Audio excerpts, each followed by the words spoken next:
Shalom, Assalamualaikum warahmatullahi wabarakatuh. Om Swastiastu, Namo Buddhaya, Salam Kebajikan. Perkenalkan, saya Graciela Giatulandi dari kelas 11 MIPA SKS. Pada saat ini saya akan membahas mengenai materi sistem hukum dan peradilan.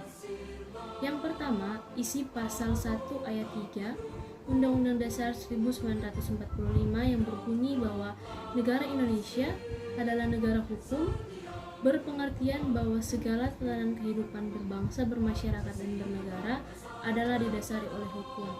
Yang kedua, makna dan karakteristik hukum. Hukum pada hakikatnya merupakan pagar pembatas agar kehidupan manusia aman dan damai. Hukum itu merupakan aturan, tata tertib, dan kaedah hidup. Tetapi sampai saat ini belum ada kesepakatan yang pasti mengenai rumusan arti hukum. Namun, meskipun sulit merumuskan definisi yang baku mengenai rumusan arti hukum itu, di dalam hukum terdapat beberapa unsur. Unsur yang pertama adalah peraturan tentang tingkah laku manusia di dalam pergaulan. Yang kedua, peraturan dibuat dan ditetapkan oleh badan-badan resmi yang berwajib. Yang ketiga, peraturan itu bersifat memaksa. Dan yang keempat, sanksi terhadap pelanggaran peraturan tersebut adalah tegas. Hukum itu berlaku di masyarakat dan ditaati oleh masyarakat karena hukum bersifat memaksa dan mengatur. Hukum dapat memaksa seseorang untuk menaati tata tertib yang berlaku di dalam masyarakat, dan yang tidak menaatinya akan diberikan sanksi yang tegas.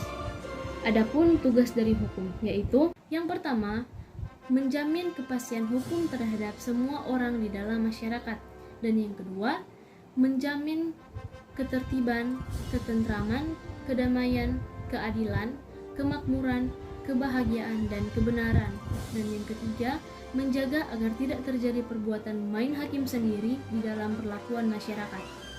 Yang ketiga, pengertian dari tiga pakar serta perbedaan dan persamaan pengertian dari tiga pakar tersebut. Yang pertama, pengertian menurut Plato.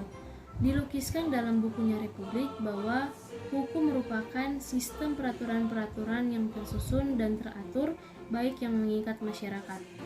Yang kedua, menurut Aristoteles, hukum hanya sebagai kumpulan peraturan yang tidak hanya mengikat masyarakat tapi juga hakim. Undang-undang adalah sesuatu yang berbeda dari bentuk dan isi konstitusi.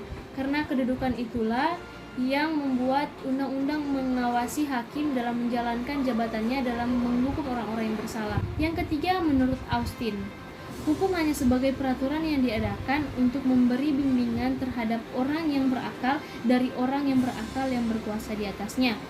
Kesamaan dari tiga pendapat tersebut adalah bahwa pendapat tersebut memiliki unsur-unsur hukum, yakni berisikan peraturan serta sanksi yang tegas yang bertujuan untuk melindungi kepentingan serta kesejahteraan bersama.